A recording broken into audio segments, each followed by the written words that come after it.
साथियों, अब से कुछ देर पहले मुझे यहां 7,000 करोड़ रुपए से ज्यादा के प्रोजेक्ट का उद्घाटन और शिलान्यास करने का सौभाग्य मिला। इनमें रेल, पोर्ट, पेट्रोलियम और जल शक्ति से जुड़ी परियोजनाएं शामिल है। मैं बंगाल के आप सभी लोगों को इन परियोजनाओं के लिए बहुत बहुत बधाई देता हूं। साथियों, पश्चिम बंगाल आजादी के आंदोलन की प्रेरणा स्थली रही है। गुलामी के विरुद्ध प्रखर नेतृत्व देने वाली यहां के हर संतान का सपना था कि भारत विकास की नई ऊंचाई प्राप्त करे। आज मैं जब बंगाल आया हूं तो कह सकता हूं कि आज का भारत उनका ये सपना पूरा कर रहा है। बीते 10 साल में भारत 11वें नंबर की इकोनॉमी से ऊपर उठकर 5वें नंबर की आर्थिक ताकत बना है। G20 में कैसे भारत की जय जयकार हुई, ये हम सबने देखा है। आज भारत स्पेस सेक्टर में अग्रणी बन रहा है। जो काम दुनिया का कोई देश नहीं कर पाया, वो हमारे चंद्रयान ने किया है। आज स्पोर्ट्स के क्षेत्र में भी भारत नए रिकॉर्ड बना रहा है। अब आज स्वतंत्र भारत में देश की समृद्धि और हमारा समृद्ध सांस्कृतिक धरोहर फिर से पूरे गौरव से नई ऊंचाई प्राप्त कर रहा है। और यह हम सभी का सौभाग्य है कि 5 सदियों के इंतजार के बाद, 500 साल के बाद प्रभु श्री राम अपने भव्य मंदिर में विराजे हैं। पश्चिम बंगाल में जिस तरह रामलला का स्वागत हुआ, श्री राम के प्रति बंगाल के लोगों की जो आस्था है, उससे पूरा देश प्रभावित है, प्रेरित है। साथियों, देश की इन उपलब्धियों के बीच बंगाल की स्थिति भी आज पूरा देश देख रहा है। मां, माटी, मानुष, ये इसके ढोल पिटने वाली टीएमसी ने संदेश खाली की बहनों के साथ जो किया है, वो देखकर पूरा देश दुखी है, आक्रोशित है। और मैं कह सकता हूं कि राजा राम मोहन राय की आत्मा आज जहां भी होगी, इन लोगों के इन कारनामों के लेकर के अत्यंत दुखी हुई होगी, क्योंकि इन्होंने संदेश खाली में जो किया, राजा राम मोहन राय, उनकी आत्मा आज रोती होगी। टीएमसी के नेता ने संदेश खाली में बहनों बेटियों के साथ दुस्साहस की सारी हदें पार कर दी। जब संदेश खाली की बहनों ने अपनी आवाज बुलंद की, ममता दीदी से मदद मांगी, उन्हें बदले में क्या मिला? मुख्यमंत्री दीदी ने, बंगाल सरकार ने टीएमसी के नेता को बचाने के लिए जो भी कर सकते थे पूरी शक्ति लगा दी। बीजेपी के दबाव में इन सारे नेताओं ने रात दिन लड़ाई लड़ी, माताओं बहनों के सम्मान के लिए लड़ाई लड़ी, लाठियां खाई, मुसीबतें झेली। बीजेपी के दबाव में आखिरकार कल बंगाल पुलिस ने आपकी ताकत के सामने झुक करके उस आरोपी को गिरफ्तार करना पड़ा है। टीएमसी के राज में टीएमसी का यह अपराधी नेता करीब करीब 2 महीने तक फरार रहा। कोई तो होगा ना जो उनको बचाता होगा, क्या ऐसी टीएमसी को माफ करेंगे? ऐसी टीएमसी को माफ करेंगे? क्या माताओं बहनों के साथ जो हुआ है उसका बदला लेंगे कि नहीं लेंगे? लेंगे कि नहीं लेंगे? हर चोट का जवाब वोट से देना है। आज बंगाल की जनता यहां के मुख्यमंत्री दीदी से पूछ रही है, क्या कुछ लोगों का वोट आपके लिए संदेश खाली की पीड़ित महिलाओं से भी ज्यादा अहम हो गया है?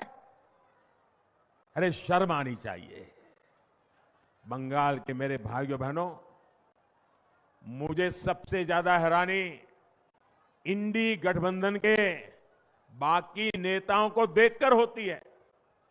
इंडी गठबंधन के बड़े बड़े नेता संदेश खाली पर आंख, कान, मुंह, गांधी जी को जो 3 बंदर देना है उन 3 बंदरों की तरह आंख, कान, नाक, मुंह सब ये बंद करके बैठे हैं। पटना, बेंगलुरु, मुंबई, न जाने कहां कहां ये साथ मिलकर बैठकें करते हैं, लेकिन क्या लेफ्ट और कांग्रेस ने यहां की सरकार से, यहां के मुख्यमंत्री से जवाब मांगने की हिम्मत की क्या? इन लोगों से संदेश खाली की इन बहनों की तरफ एक नजर देखा भी नहीं गया। और आपने देखा है कांग्रेस के राष्ट्रीय अध्यक्ष ने क्या कहा? आप सुनकर के चौंक जाएंगे। मेरी माताओं बहनों, जो बंगाली में मेरा ट्रांसलेशन कर सकते हैं वो इन माताओं बहनों को जरूर बताएं। कांग्रेस के राष्ट्रीय अध्यक्ष ने कहा, कांग्रेस के राष्ट्रीय अध्यक्ष कहते हैं, अरे छोड़ो, बंगाल में तो ये सब कुछ चलता रहता है।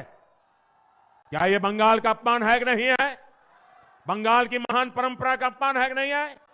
बंगाल की महान संस्कृति का अपमान है कि नहीं है? बंगाल के वीर पुरुषों का अपमान है कि नहीं है? बंगाल के संस्कार प्रिय नागरिकों का अपमान है कि नहीं है? यही सच्चाई कांग्रेस की और इंडी गठबंधन की है। साथियों, इंडी गठबंधन के लिए भ्रष्टाचारियों, परिवारवादियों और तुष्टीकरण वालों का साथ देना ही एक ही काम बचा है। यही सबसे बड़ा काम है। टीएमसी ने बंगाल में अपराध और भ्रष्टाचार का एक नया मॉडल पैदा कर दिया है। राज्य सरकार भ्रष्टाचार को बढ़ावा देती है, अपराध को बढ़ावा देती है।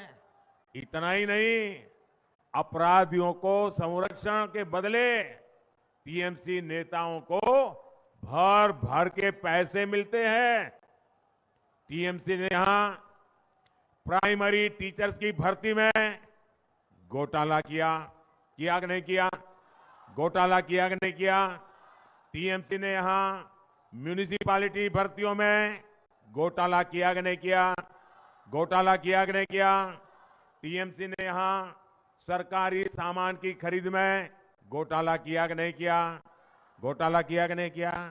टीएमसी ने यहां गरीब को राशन देने में घोटाला किया कि नहीं किया? किया कि नहीं किया?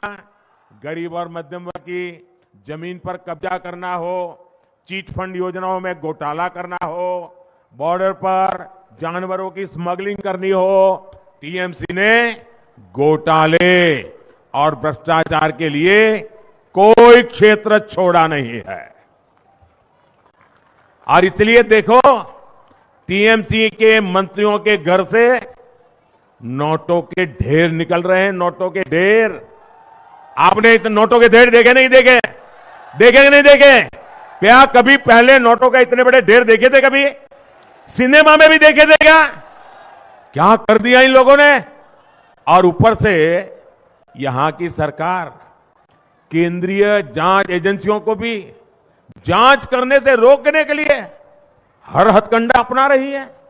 यहां के मुख्यमंत्री भ्रष्टाचारियों को बचाने के लिए धरने पर बैठ जाती है।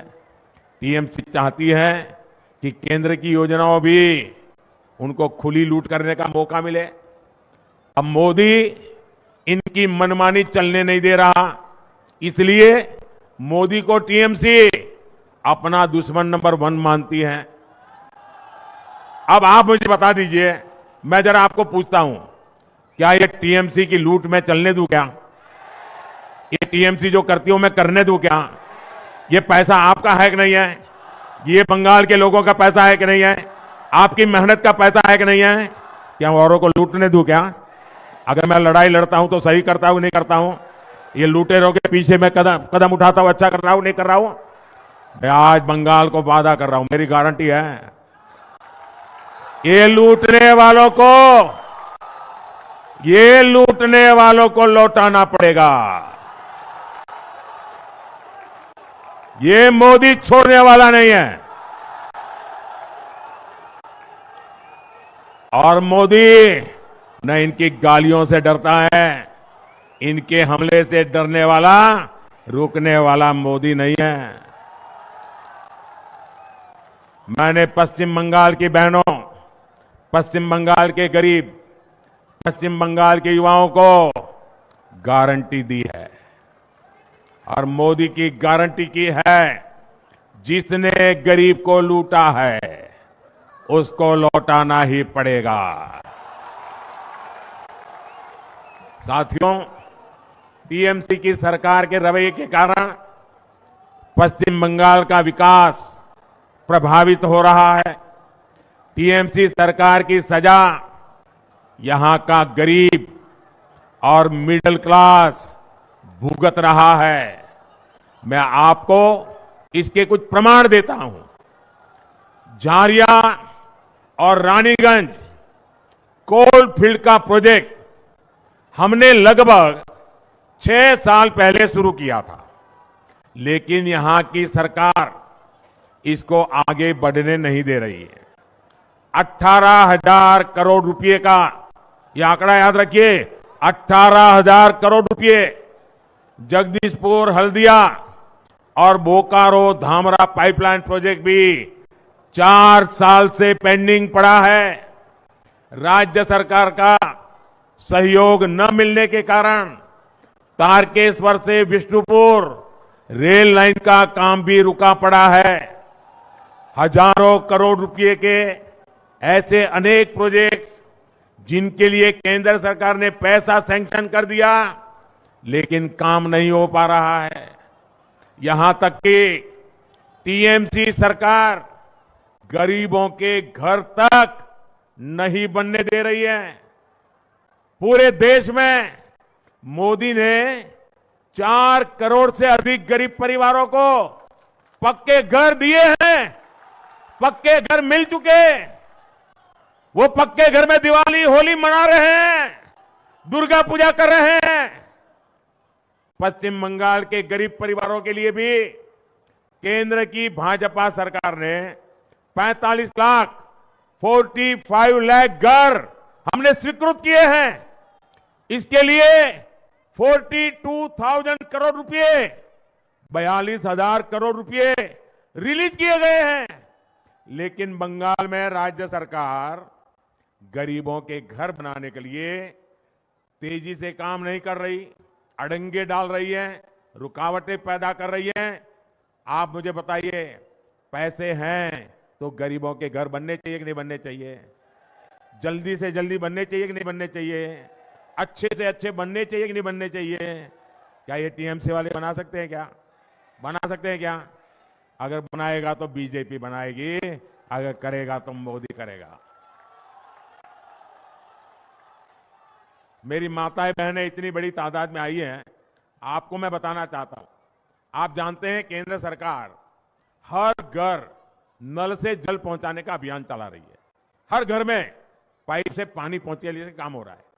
4 साल के भीतर ही पूरे देश में 11 करोड़ से ज्यादा नए परिवारों को पाइपलाइन से, नल से जल की सुविधा मिली है।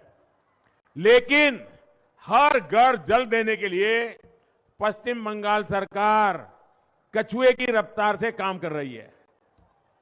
बताइए, ऐसे लोगों को माफ किया जा सकता है क्या?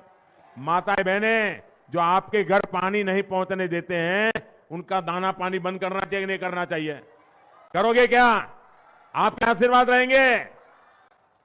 साथियों, उसे माताओं, बहनों, बेटियों की परेशानियों से कोई लेना देना नहीं है। केंद्र सरकार पैसा दे रही है, लेकिन यहां की सरकार उसका उपयोग भी नहीं कर रही है। साथियों, हर उस योजना से जिससे गरीब का भला होता हो, टीएमसी सरकार उसके सामने दीवार बनकर खड़ी हो गई है। मोदी ने हर गरीब परिवार को 5 लाख रुपए तक के मुफ्त इलाज की गारंटी दी है। आयुष्मान कार्ड से देश भर में करोड़ों गरीब परिवारों का मुफ्त में इलाज हुआ है। इससे इन परिवारों को लगभग 1 लाख करोड़ रुपए की बचत हुई है। लेकिन गरीब, एससी, एसटी, इनकी विरोधी टीएमसी यहां के 1.25 करोड़ परिवारों को इसका लाभ नहीं देने देती। आप मुझे बताइए, गरीब को मुफ्त इलाज मिलना चाहिए कि नहीं मिलना चाहिए? अगर बीमारी में सरकार उसके पैसे दे तो उसको सारवार का लाभ मिलना चाहिए कि नहीं मिलना चाहिए? अब देखिए, ये गरीब विरोधी टीएमसी वो भी नहीं करने देती। देश के करोड़ों लोगों को मोदी बीमारी में पैसा दे रहा है, बंगाल में नहीं दे पा रहा है क्योंकि टीएमसी मना कर रही है। टीएमसी सरकार पीएम किसान सम्मान निधि का लाभ दिलाने में भी लंबे अरसे तक अड़ंगे लगा रही है। भारत सरकार के प्रयासों से यहां बंगाल के छोटे किसान के बैंक खातों में सीधे 11,000 करोड़ रुपए ट्रांसफर हुए हैं। लेकिन टीएमसी सरकार की पूरी कोशिश है कि इस योजना का पैसा भी हड़प लें। साथियों, टीएमसी सरकार गरीब, किसान, नौजवान और महिला के सशक्तिकरण में बहुत बड़ी रुकावट है। ये 4 वर्ग जब तक सशक्त नहीं होंगे, तब तक पश्चिम बंगाल विकसित नहीं हो सकता। इसलिए आज केंद्र सरकार गरीब, किसान, नौजवान और महिला सशक्तिकरण पर सबसे ज्यादा जोर दे रही है। ये भाजपा की ही सरकार है जिसने नारी शक्ति वंदन अधिनियम करके लोकसभा और विधानसभा में महिलाओं को आरक्षण दिया। ये भाजपा की ही सरकार है जिसने नमो ड्रोन दीदी अभियान शुरू किया है। इस अभियान के तहत हम गांव की बहनों बेटियों को आधुनिक ड्रोन उड़ाने की ट्रेनिंग दे रहे हैं। भाजपा की सरकार गांव-गांव में महिला स्वयं सहायता समूहों को लाखों करोड़ की मदद दे रही है, जिससे उनकी आमदनी और बढ़े। हमने देश में 3 करोड़ लखपति दीदी बनाने का भी संकल्प लिया है। साथियों, पश्चिम बंगाल विकसित होगा तभी भारत भी विकसित होगा। इसके लिए जरूरी है कि आने वाले लोकसभा चुनाव में पश्चिम बंगाल की सभी सीटों पर कमल खिलेगा। टीएमसी को घमंड है कि उसके पास एक निश्चित वोट बैंक है। इस बार टीएमसी का ये घमंड भी टूटेगा।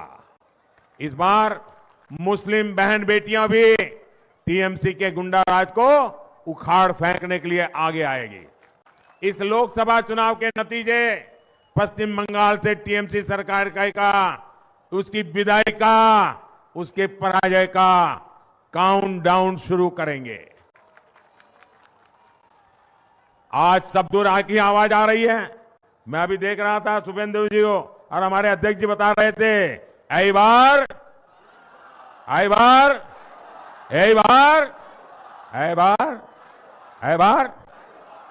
मैं आपका फिर आभार व्यक्त करूंगा कि आप हमें इतनी बड़ी संख्या में आशीर्वाद देने आए। आप अपने अपने गांव जाएंगे तो वहां सबको कहना कि मोदी जी ने प्रणाम कहा है। कहेंगे, दोनों हाथ ऊपर कर मेरे साथ बोलिए, भारत माता की, भारत माता की। भारत माता की वंदे वंदे वंदे।